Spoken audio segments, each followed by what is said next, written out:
1 p.m. today. About 8:15 p.m. Eastern Standard Time, the CRJ left 37,000 feet pressure altitude for an initial descent. At 8:30, the Black Hawk began traveling generally southbound after maneuvering near Laytonsville, Maryland. CVR audio from the Black Hawk indicated the instructor pilot was the pilot monitoring, transmitting on the radio, and the pilot was the pilot flying. At 8:33:41, the Black Hawk crew requested helicopter route 1 to 4 to Davison Army Airfield, which the tower controller approved.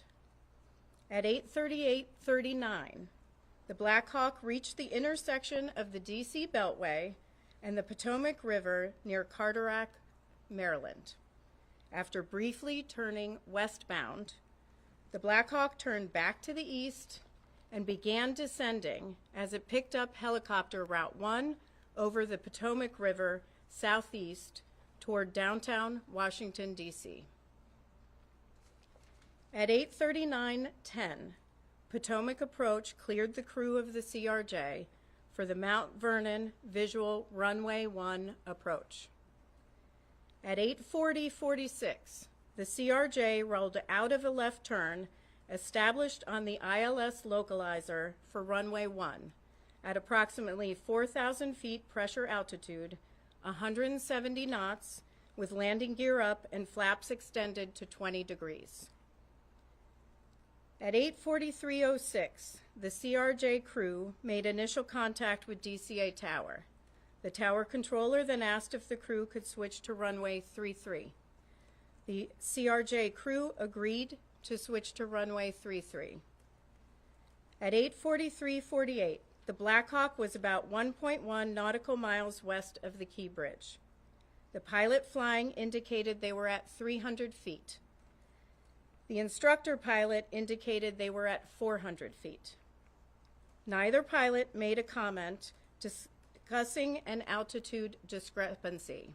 At this time, we don't know why there was a discrepancy between the two. That's something that the investigative team is analyzing. At 8:44:27, as the Black Hawk approached the Key Bridge, the instructor pilot indicated the Black Hawk was at 300 feet, descending to 200 feet. Between 8:44:41 and 8:44:45, the CRJ crew selected 30 degrees of flaps and then 45 degrees of flaps. At 8:44:49, the CRJ landing gear were down and locked. The aircraft was fully configured for landing about 6.2 nautical miles south of the airport. At 8:45:27, the autopilot was disconnected, and the CRJ began a shallow right turn off the runway 1 localizer at a radio altitude of approximately 1,700 feet and an airspeed of 134 knots. Heard about 5 nautical miles south of the airport. At 8:45:30, the Black Hawk passed over the Memorial Bridge. The instructor pilot told the pilot flying that they were at 300 feet and needed to descend. The pilot flying said they would descend to 200 feet. At 8:45:58, the Black Hawk then crossed over the Washington Tidal Basin and followed the Washington Channel consistent with helicopter route 1.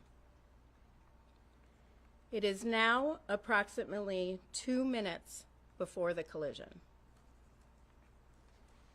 At 8:46:01, a radio transmission from the tower was audible on the CRJ CVR, informing the Black Hawk that traffic just south of the Wilson Bridge was a CRJ at 1,200 feet circling to runway 33.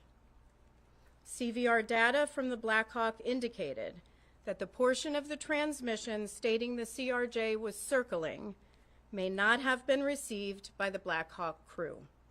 We hear the word circling in ATC communications, but we do not hear the word circling on the CVR of the Black Hawk. The recorders group is evaluating this right now. At 8:46:08, The Black Hawk crew responded.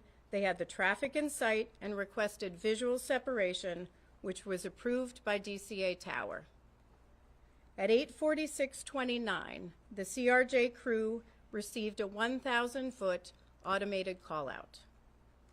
At 8:46:47, DCA Tower cleared other jet traffic on runway 1 for immediate departure with no delay.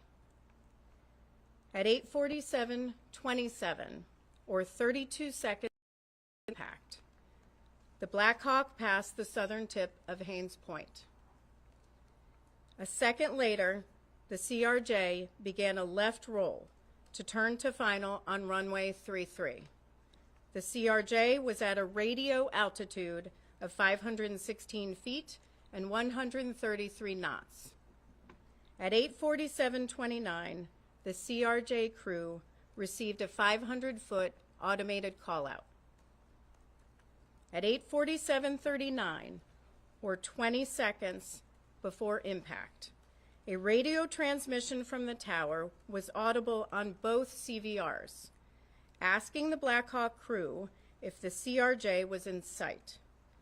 Audible in the ATC radio transmission was a conflict alert in the background. At 8:47:40, the CRJ crew received an automated traffic advisory on the TCAS system stating traffic, traffic. TCAS is the Traffic Alert and Collision Avoidance System on the CRJ.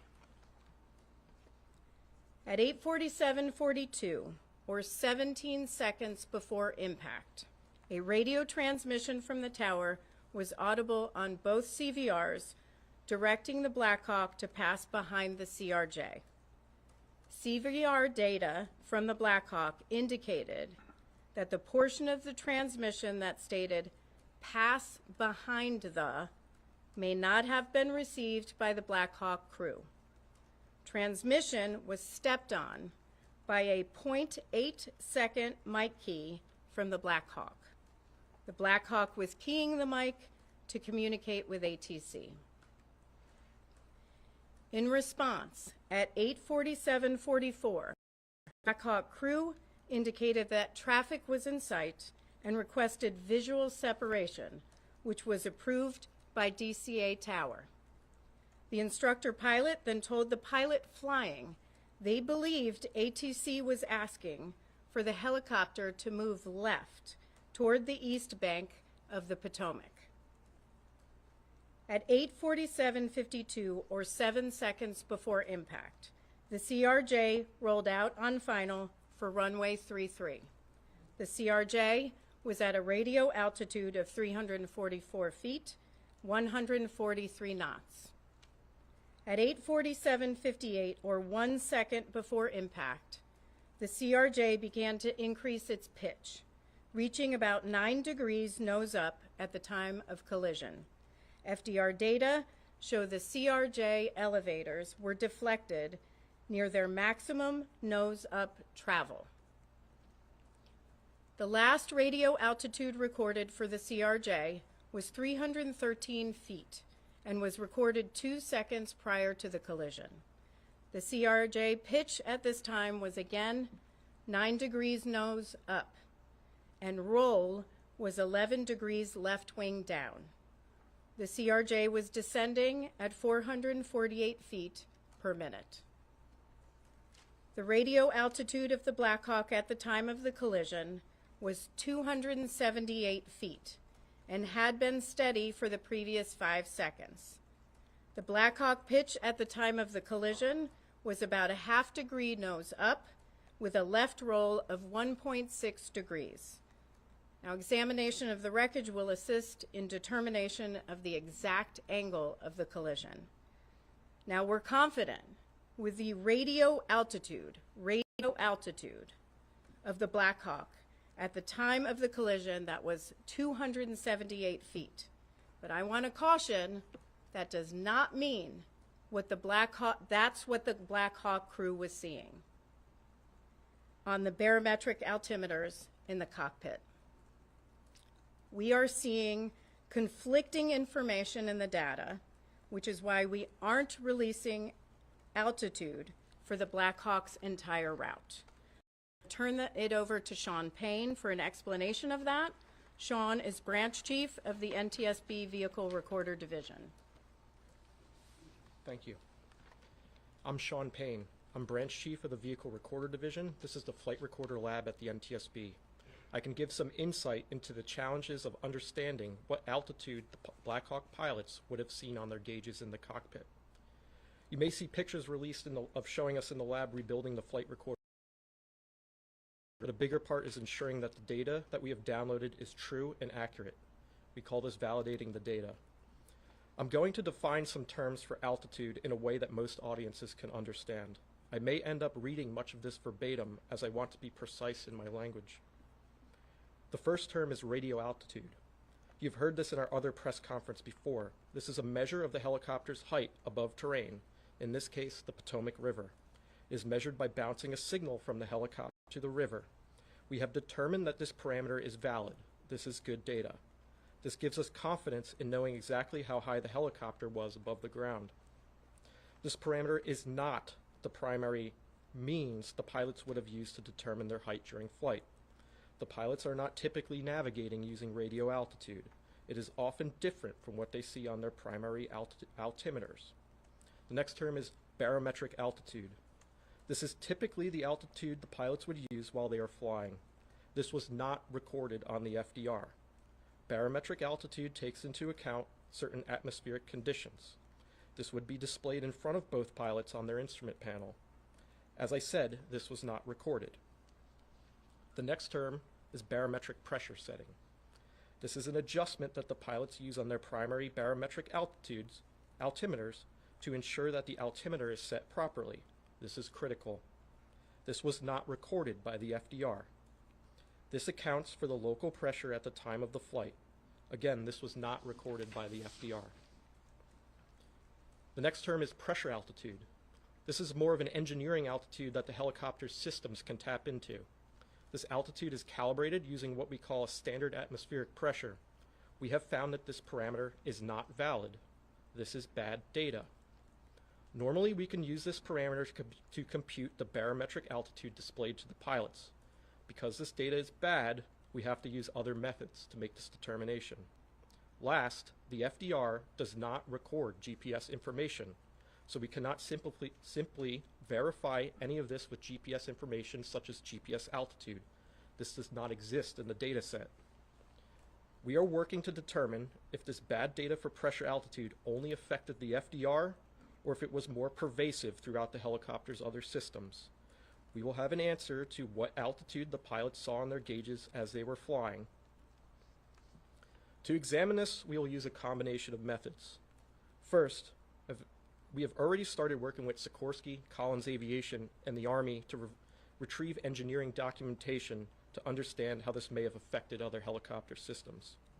Next, because we cannot turn to the FDR for this information, the wreckage of the helicopter needs to be examined. We need to look at the remains of the pitot-static system. I must stress that these systems were badly damaged in the accident, and this will be difficult. Last, we will need to look at the altimeters themselves and determine their independent functionality. I'd like to stress that we've just completed the on-scene phase of the investigation. We need to follow our process and be meticulous. Ultimately, this work will determine the altitude displayed to the pilots and will be included in our final report. I'll pass it back to the Chairman. Thanks, John. What I just read, we are going to publish that online, so I'm not going to take specific questions going back to certain times that I've already read. I think that can get very confusing, and so please refer to what we do post online. I do want to make a few corrections and also provide some additional information on a couple of other issues. First, the ATC group has been looking at the radio frequencies. The airplane and the helicopter were both on two different VHF frequencies, not UHF. Also, just a correction, Metropolitan Police Department recovered the Black Hawk CVR and FDR, not the FBI. I do want to provide a little bit information on ADSB out for the Black Hawk. ADSB stands for Automatic Dependent Surveillance Broadcast. So the helicopter was equipped with and capable of transmitting ADSB out. We don't know why it wasn't transmitting. What we'll have to look at is the installation of the equipment. We'll have to look at programming. We'll have to look at whether there was some sort of equipment malfunction or if the ADSB was turned off. So there are a lot of people are asking about, was it turned off? There are other things we have to rule out first. The team is going to do a visibility study. The visibility study, we're going to do a laser scan of the cockpits of an exemplar CRJ. We're going to also laser scan an exemplar cockpit of an exemplar Black Hawk, and we're going to take that information as well as information from examination of the wreckage, different seating positions, different heights, different eye positions, also taking into account night vision goggles, and we're going to do a pretty in-depth visibility study, which we do often, and see if we can demonstrate, which we will be able to do on a software program, what the pilots of the Black Hawk could and could not see. Now, we will begin moving the wreckage from DCA to a secure location over the next week. And that's all I have for now. I am going to take questions. Again, I'm not going to take questions on specific times that I read through in the Black Hawk route or in the CRJ as it was moving to runway 33, but all of that will be online at ntsb.gov, and you can find that. So I will take questions as I call you. Please raise your hand, state your name and your affiliation. Tom. Madam Chair, Tom Costello with NBC News. Thank you for the update. Do we understand correctly, you're looking into the possibility that there may have been, I underscore may have been, a malfunction in terms of the accuracy of the altimeter readings inside the cockpit for the Black Hawk helicopter? One more time. Do I understand correctly, you're looking into the possibility that there may have been bad data and therefore inaccurate readings inside the cockpit of the chopper for altitude for the pilots to read? That's correct. We are looking at the possibility of there may be bad data. We're looking at, were they seeing something different in the cockpit that differs from the FDR data, which was radio altimeter? In other words, they may have thought they're at one altitude when in truth they were at a different altitude. It's possible, but we have a lot of work to do till we get to that. Pete Mundy with CNN. How critical is the finding that the crew could have been wearing night vision goggles, and how much will that factor into your investigation? So the question is, how critical is the finding that the crew could have been wearing night vision goggles? That is, part of our investigation, where it's going to be a factor in our visibility study. We're going to have to see what was possible for them to see at the time leading up to the collision and the accident sequence. Is there anything in the voice recorder indicating that the crew of the Black Hawk saw the impending collision? Is there anything in the voice recorder that the crew of the Black Hawk could see or tell that there was an impending collision? We do not have any indication that the Black Hawk crew would have seen that. Based on the possibility that they were wearing these night vision goggles, we've heard from people who wear them that it may affect your peripheral vision. So if the plane is coming into 33 and they're coming down the river, that possibly the peripheral vision may have been affected to see that plane off to the left? The question is visibility and night vision goggles. This is exactly why we do a visibility study, and we'll test that as part of our study. But time will tell. Just to level set here, we're only a couple of weeks out, and we have a lot of work to do. That will be a part of the work. Daniel Gilbert, Washington Post. You mentioned the CRJ got a traffic advisory before the collision. Do you know what aircraft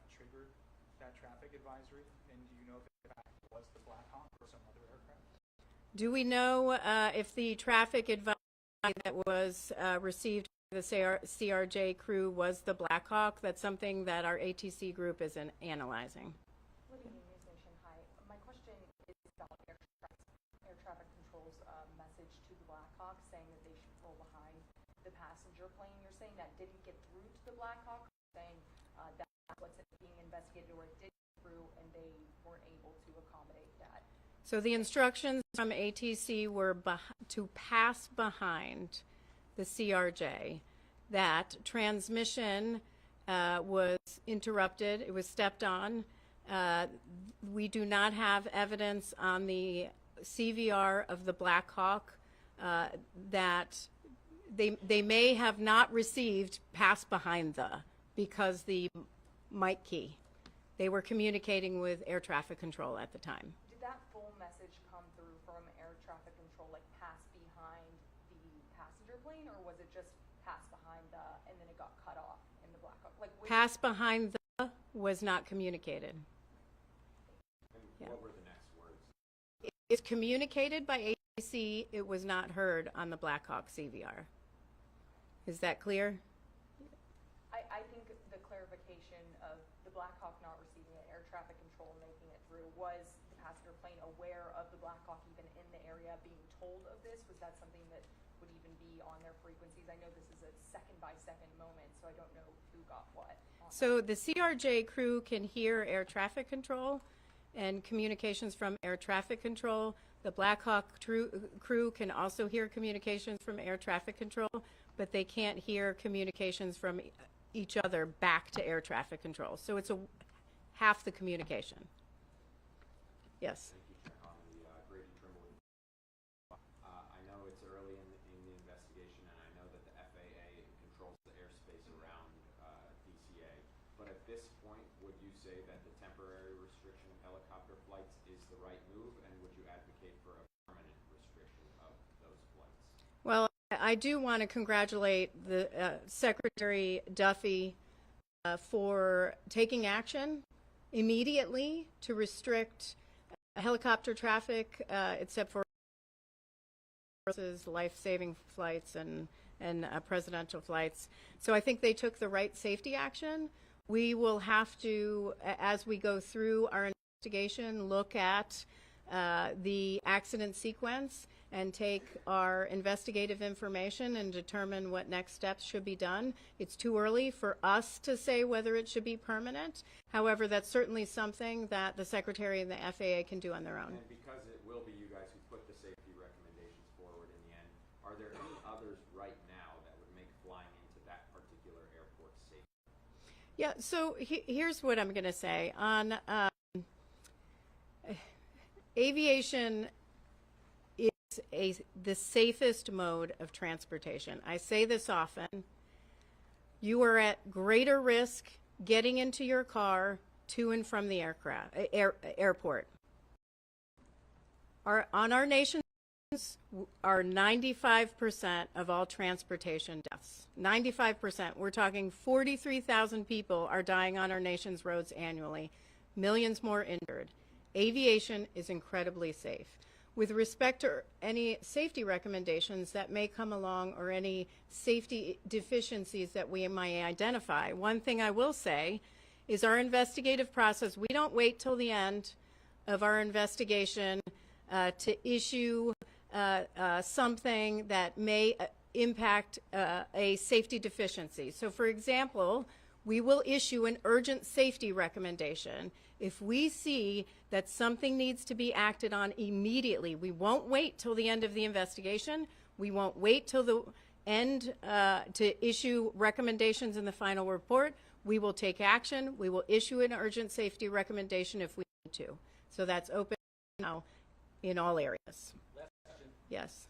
Patrick Turks with Scripps News. There's been a lot of talk from aviation experts that maybe the crew on the CRJ, or on the Black Hawk, rather, was looking at the wrong plane. Can you talk about whether you've seen anything that would support that theory or oppose it? Yeah, I've read these reports. It's too early to tell. We're going to have to do our visibility study to look at all possibilities of what the crew might have been seeing.